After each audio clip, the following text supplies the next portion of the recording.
love that we're able to like do our chat on Twitter and then come over to Facebook and actually talk through it.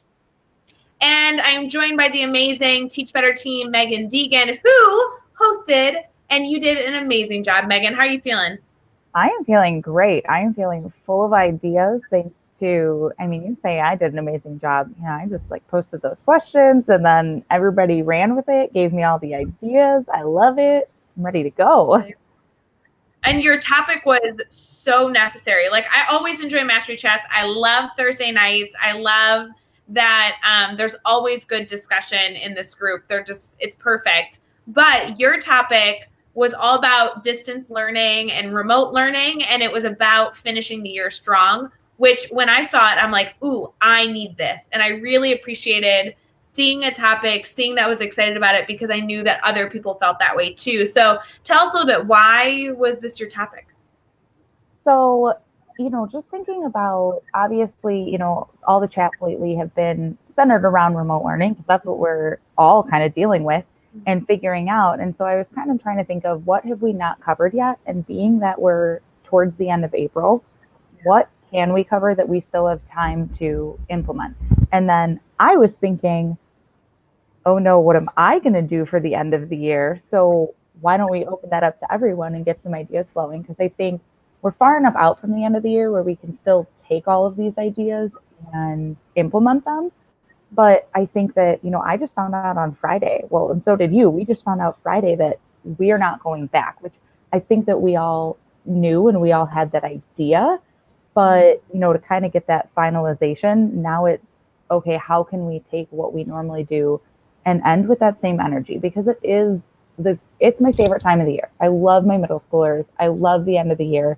We're one big family. We're goofy. We get through the testing portion of the year and it's fun. So how do we take that and keep that going? Because I want it to still be fun. Meghan, this is why I love working with you. This is why I'm so glad we connected just a few years ago, because your thinking was totally what I needed. And it's funny because we were kind of all in survival mode, right?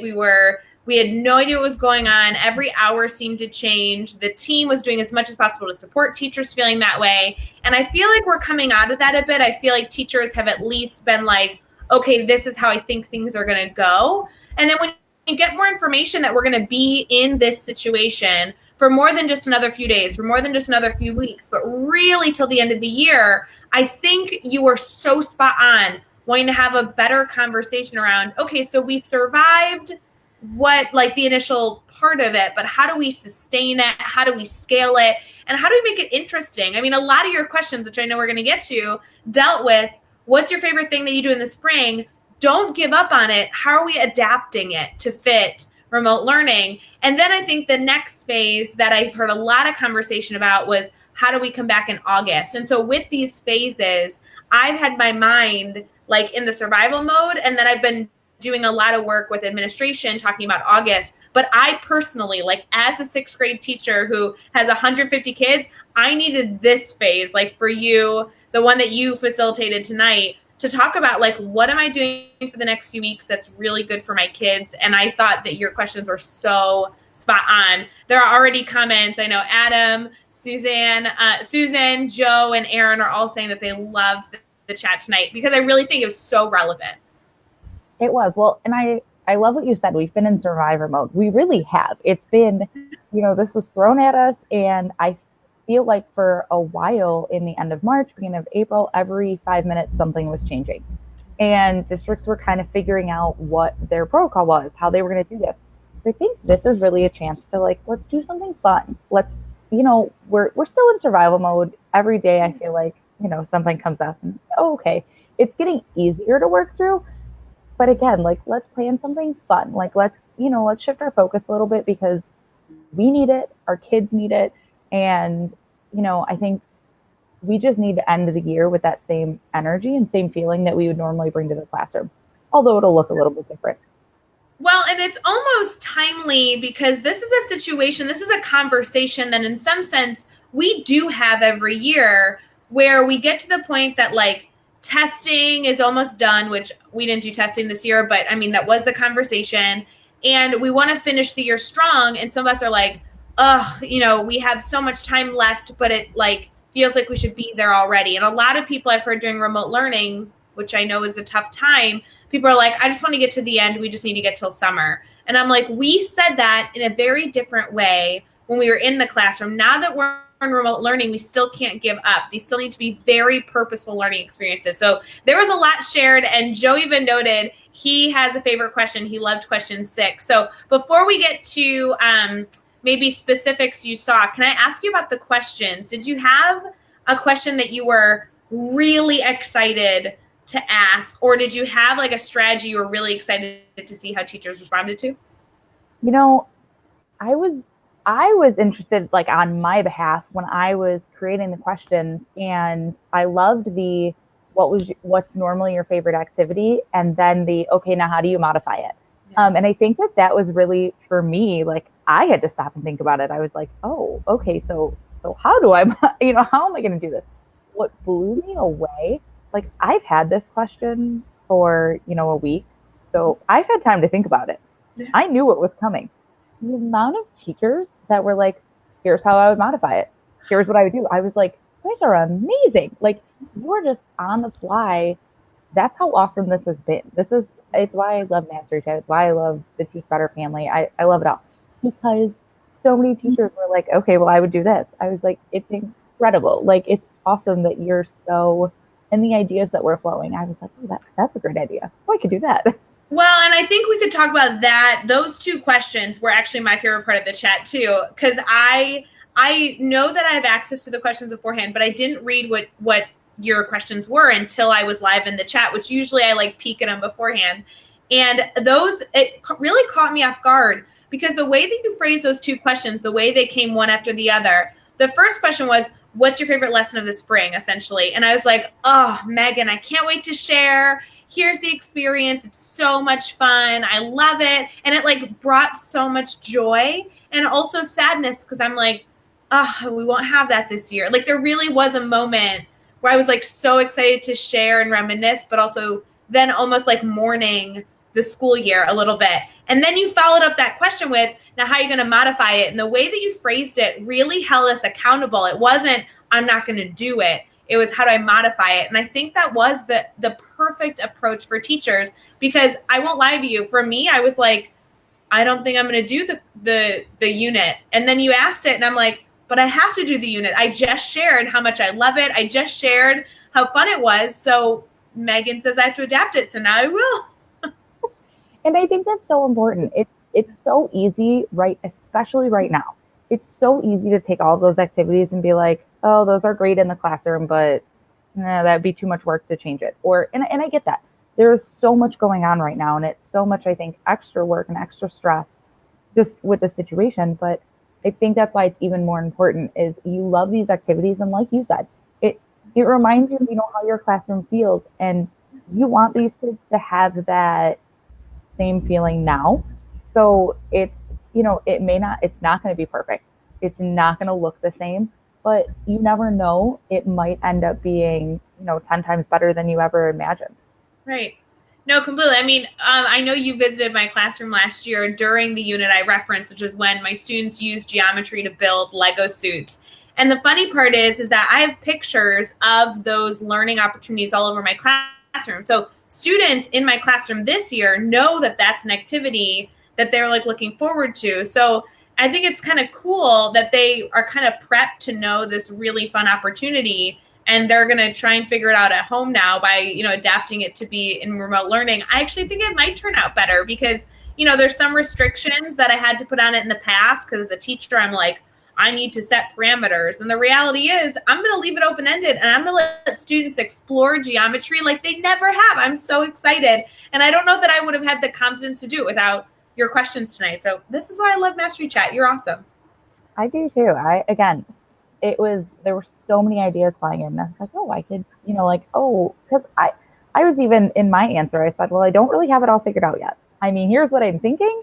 And even as I was typing my question or my answer, I think I had to change it 2 or 3 times because I typed it out and was like, no, I don't like that. Like, oh, I could do this. No, I don't really like that. So it's a work in progress. And I think it's, we're going to try it. We're going to see how it goes. But the best part is we're remote learning. if I throw it out on Monday, and I mean, I get my kids now, they email me and they're like, so this is not quite working for us. And, you can change it on the fly. So I think that's the other best part about it is it doesn't have to be perfect. Right. If anything, we have more permission to try something and fail and adapt to succeed better than we ever have in the past. So might as well take advantage. That was the cool part. I really loved hearing people's end of the year ideas because I don't know that your activity was specifically like, what is the last thing you do? But I did see a lot of tweets that were like, this is legitimately the last thing we do at the end of the year. And some of those ideas, I'm like, oh my gosh, I have to do that. I would have never thought of giving my students that learning opportunity at the end of the year. A lot of them were really reflective, very hands-on, and also allowed you to like kind of set up for your students coming in the following year. So was there anything kind of suggested between those two questions that you were like, oh, I need to look into this more? So many. That's what I'll be doing tonight, just going back and looking through all the answers and stealing all the ideas. But actually one of them I usually do at the end, I have my kids like do a reflection just about the year. What were their favorite parts? What were their least favorite parts? And I always use that not only just to have them reflect, but for me, I look at it and say, okay, so if you didn't like this, how can I change it? Or this is your favorite part, I have to keep that. And I usually have them write a letter to themselves that I give back to them in 8th grade. And I guess I kind of had not even considered those in the last month. And I saw, a couple of people bringing ideas like that up, and I was like, I have to do that. Why would I not do that? It's doable, and it's something that I love, and the kids have always loved. I can still do it, so it's going to happen. I love it. That's so good. Meghan, we have a ton of questions and comments in this so far, just saying, first of all, how amazing you are, but also that you really did challenge them, and that, I feel like all the educators, whether they're classroom teachers, administrators, or anything in between, they're all saying, it was like kind of sneaky how much you had them thinking. And that's my favorite part of MasteryChat is having a moderator that can cause you to really like need to sit back and question, because Twitter chats are so fast, but they can turn into echo chambers. And this was definitely one where ideas were flowing the whole time through. Do you mind just if somebody is watching this right now, I know a few people had commented that they missed the chat, but they're going to go back and read it later. Will you give us a really quick rundown? Like, what do you do in the classroom? What do you do for the Teach Better team? How did you like come to MasteryChat? So I am a 7th grade math teacher, and I'm the lead ambassador for the Teach Better team. And I actually came to MasteryChat through my old district, or my district now, but the Twitter chat that we don't do anymore. And I had connected with you guys there, and then that week, it was on like a Wednesday, followed you guys over to MasteryChat on Thursday, and I've been hooked ever since, because it's literally just the greatest chat in the entire world. I think it's so awesome. And it's cool, like, to even look back now and be like, you popped into a Twitter chat that then you like slayed it to today, like hosting it. It's crazy. And you definitely need to host more often. I think everybody in the comments would agree. This was one that like, I'm going to remember, I'm going to go back and read all those tips and tricks. And not to be negative, like, I don't always feel that way. This one was like a really, really great one. You're going to have to come back and host like very, very often. Was there any other section of the chat that you were like, this surprised me, or like I was excited for this last question because, kind of got people thinking? I love one of my other favorite questions, and again, really just because I can steal so many ideas from it, but one of my other favorites was the two that are, what have you tried in your classroom that you may not have tried if we weren't remote learning? And then what are you doing now that you're going to keep doing next year? Because I think that, like, we keep saying over and over again that no matter what, we're going to come out of this change. We're going to be different, and education is going to be different. And so I was sitting there the other day and actually thinking, I was like, okay, but like how? For me specifically, how is this going to look different? What am I going to do that's going to change in my classroom next year? So I think that question got me thinking, and then I was looking at everyone's ideas and I was like, oh, this is phenomenal. Like, I love this. I just, I want to keep all of this up, and it helps me define what I'm changing, how I'm going to be better next year. Would you mind maybe sharing an idea or two that you're like, okay, this is kind of the phase? I mean, because I think a lot of teachers connect with what you're saying, but we all kind of have our own things. Like I would assume ours are different. And like, that's just because we're like, almost the same person, but not. Yeah, absolutely. One of the things that I have started doing now that I swear I will continue next year, and I'm just going to go ahead and admit it, I feel that I am terrible with communication. Obviously, I see my kids every single day, and I talk to my colleagues all the time, but I feel like my parent communication isn't always where it needs to be. And you are a complete rock star at that. And so I have been communicating with the parents more now.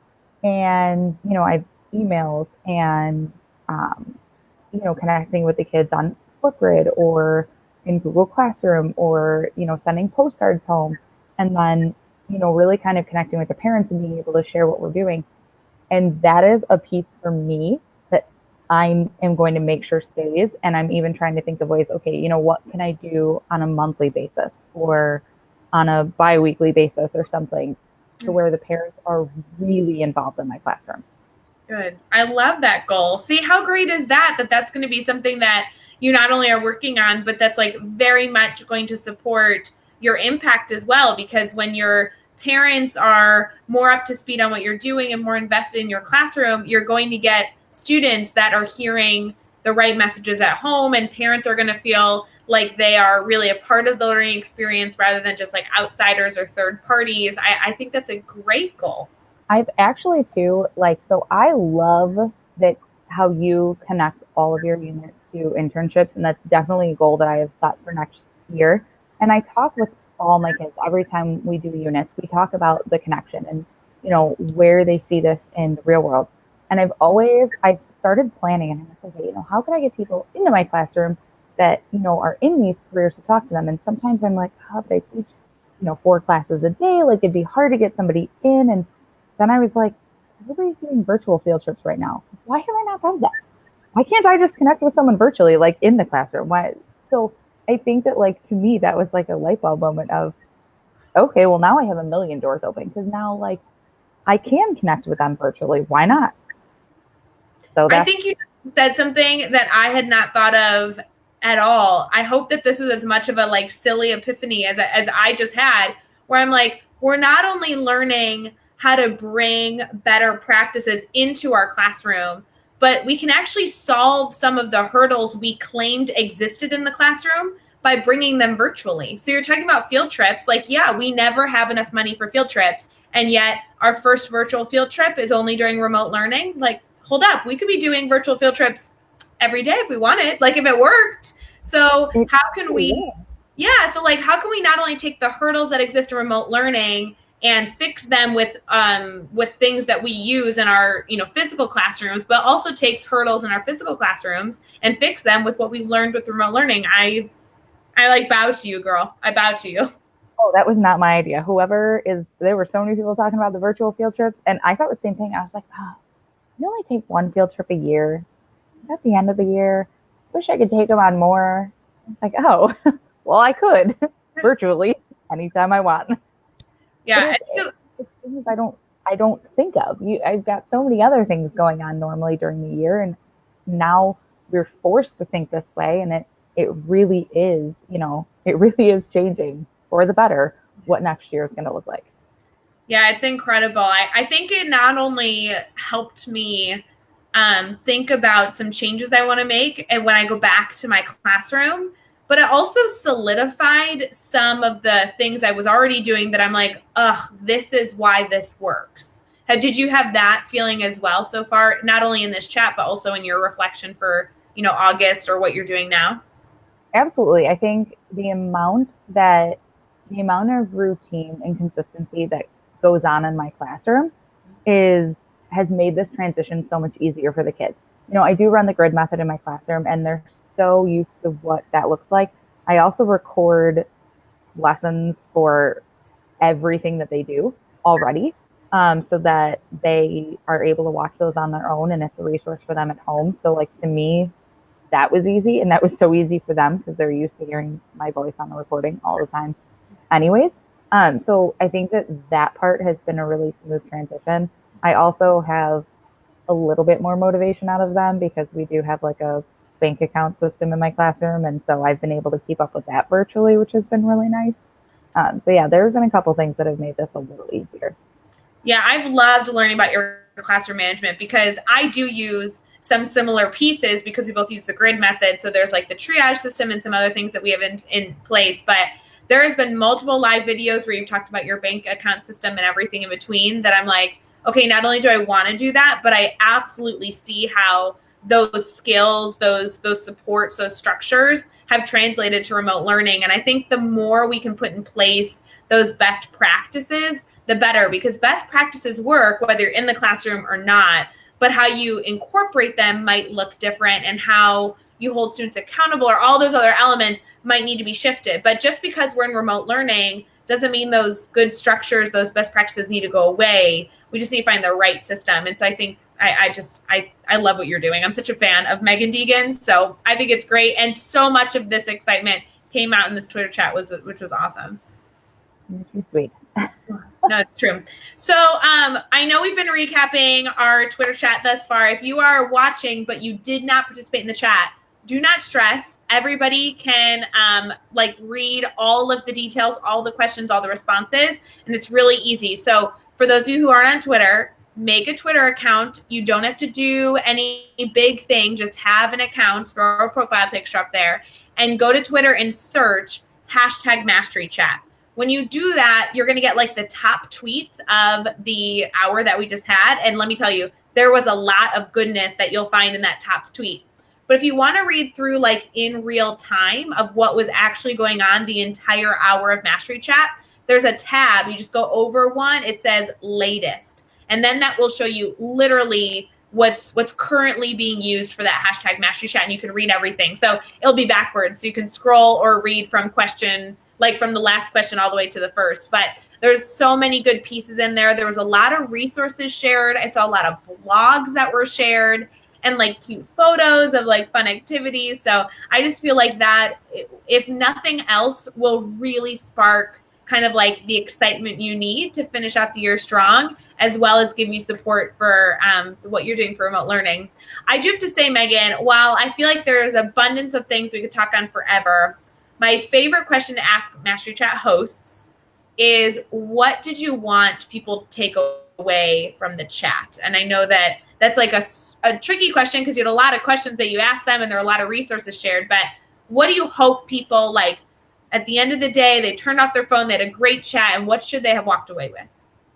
I think that right now we're all in a situation that none of us could have ever imagined or could have ever planned for. And I think that it's caused a lot of stress and layers and layers of stress. So at the end of the day, I just hope that everybody was able to go back and kind of remember what their classroom feels like, because we've been away from it now for over a month. And take yourself back and remember that. That is the feeling that you need to hold on to, that you need to remember, because that's the feeling that your kids need to remember. And you already do so many amazing things. Everybody does so many amazing things that you can still do. So take those ideas and do those fun activities with your kids, and don't kind of miss out on the end of the year just because it looks a little bit different than it looks a lot different than all of us ever planned. This is why I love everything about you, and you're amazing. Like, I'm literally sitting here like, yes, I took that away. That's so cool. I wonder if there's like, I almost want to like bring some of these questions and tweak them to my students so they can have kind of this aha moment. I feel like I had tonight where I'm like, yeah, we do have a lot of fun and we can figure out a way to do this. It was just, I feel like I want to duplicate that feeling for them because it was so fun to reminisce. And you're right, like bring back that love that we know exists in the classroom. It's so spot on.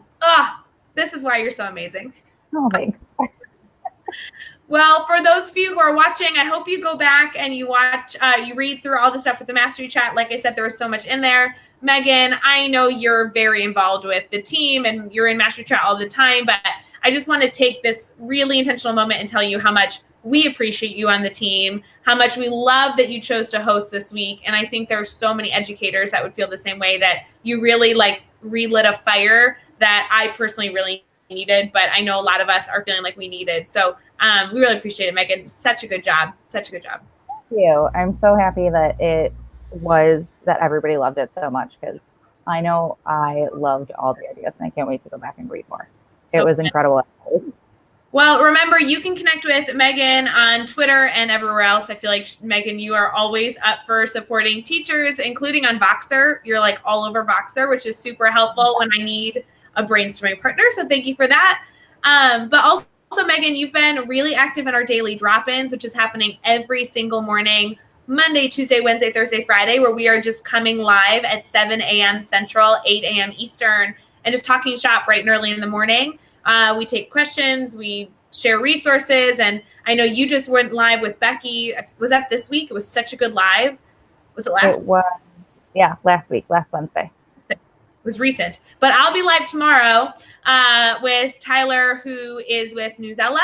So that will be a fun one to talk about. And then, Meghan, I hope you come on a daily drop-in super soon again, because every time you're live, you share so many great resources that I know teachers really appreciate. So we will meet you guys. Yeah, we will see you guys over on all the places that Teach Better Team exists. And Meghan, thanks again. Really appreciate you.